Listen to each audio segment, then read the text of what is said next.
Et si tout ce que le monde considère comme puissant pouvait s'effondrer en un instant? Les plus grandes fortunes, les plus grandes entreprises, les plus grandes puissances, les systèmes qui semblent aujourd'hui inébranlables. Et si tout cela pouvait disparaître du jour au lendemain? Dans Apocalypse 18, Jean assiste à la chute spectaculaire de Babylone la Grande, une ville, un système, une puissance mondiale. Mais ce qui est étonnant, ce n'est pas seulement sa chute, c'est la réaction du monde face à sa disparition. Pourquoi tant de personnes pleurent-elles Babylone et pourquoi ce chapitre reste-t-il aussi actuel aujourd'hui? Elle est tombée, Babylone la Grande. Apocalypse chapitre 18 au verset 2. Le chapitre s'ouvre sur une déclaration solennelle et sans appel. Babylone est jugée. Ce qui semblait solide, ce qui semblait éternel, ce qui paraissait invincible, tombe. Dans la Bible, Babylone est bien plus qu'une simple ville. Depuis la tour de Babel jusqu'à l'Apocalypse, elle symbolise souvent l'orgueil humain, la rébellion contre Dieu, le matérialisme, la corruption spirituelle, le pouvoir qui cherche à remplacer Dieu. Babylone représente tout ce qui pousse l'humanité à vivre indépendamment de son Créateur. Ce qui semble invincible aujourd'hui peut disparaître demain. L'histoire nous l'a déjà montré. Des empires ont disparu, des royaumes se sont effondrés, des puissances économiques se sont écroulées. Apocalypse 18 rappelle qu'aucune puissance humaine n'est éternelle. Et c'est ici que le récit devient particulièrement intéressant. Lorsque Babylone tombe, les rois pleurent, les navigateurs pleurent, les marchands pleurent. Dans Apocalypse chapitre 18 au verset 11, il est écrit « Les marchands de la terre pleurent et sont dans le deuil à son sujet. » Mais pourquoi pleurent-ils? Parce qu'ils regrettent le mal commis, parce qu'ils regrettent leur péché. Non, ils pleurent parce qu'ils ont perdu leur source de richesse. Leur prospérité disparaît avec Babylone. Leur tristesse n'est pas spirituelle, elle est financière. Ce passage est profondément révélateur. Il montre comment l'argent peut parfois prendre une place si importante que sa perte devient une catastrophe intérieure.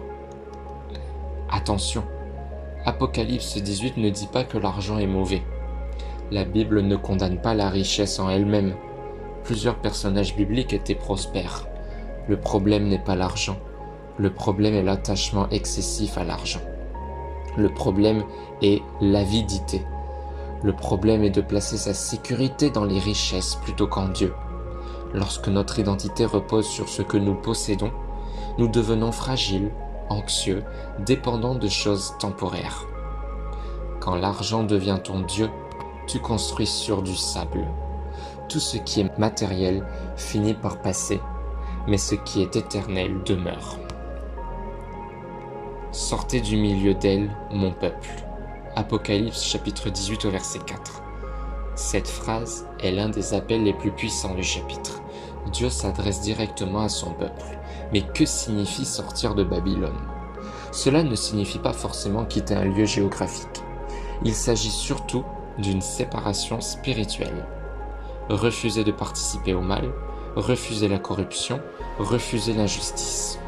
Refuser les valeurs qui éloignent de Dieu. Dieu appelle son peuple à être différent. Non pas parfait, mais fidèle. Dieu appelle son peuple à vivre différemment.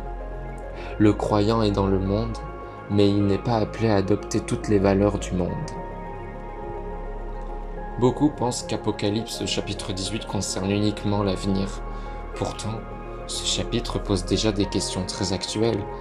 Qu'est-ce qui dirige ma vie? Où se trouve ma sécurité? Qu'est-ce que je poursuivrais encore si tout me venait à manquer? Nous vivons dans une société qui valorise énormément la réussite, l'apparence, l'accumulation, le pouvoir, la consommation. Et il est facile de croire que ces choses peuvent nous sauver. Mais Apocalypse 18 rappelle que tout ce qui est construit sans Dieu finit par s'effondrer. Ce n'est pas ce que tu possèdes qui détermine ta valeur. Malgré la gravité du chapitre, il y a aussi une bonne nouvelle, parce que la chute de Babylone n'est pas la fin de l'histoire. Elle prépare quelque chose de nouveau, le règne de Dieu, la justice parfaite, la fin définitive du mal. L'Apocalypse ne montre pas seulement ce qui disparaît, elle montre aussi ce qui demeure. La chute de Babylone annonce la victoire de Dieu. Le mal ne triomphera pas éternellement. L'injustice n'aura pas le dernier mot. Dieu reste souverain. Apocalypse 18 pose finalement une question que chacun doit se poser. Sur quoi construisons-nous notre vie? Sur les richesses qui passent? Sur le succès qui peut disparaître? Sur les systèmes humains qui finissent par tomber? Ou sur Dieu qui demeure éternellement? Parce qu'un jour, tout ce qui est temporaire disparaîtra. Mais celui qui place sa confiance en Dieu construit sur un fondement qui ne s'effondre pas. Merci d'avoir suivi cette vidéo. Si tu souhaites découvrir davantage de prophéties bibliques expliquées simplement avec profondeur, tu peux t'abonner à la chaîne et n'hésite surtout pas à me dire en commentaire que représente Babylone pour toi aujourd'hui. Penses-tu qu'Apocalypse chapitre 18 parle uniquement du futur ou aussi de notre époque actuelle? À très vite sur le rocher. Prends soin de toi.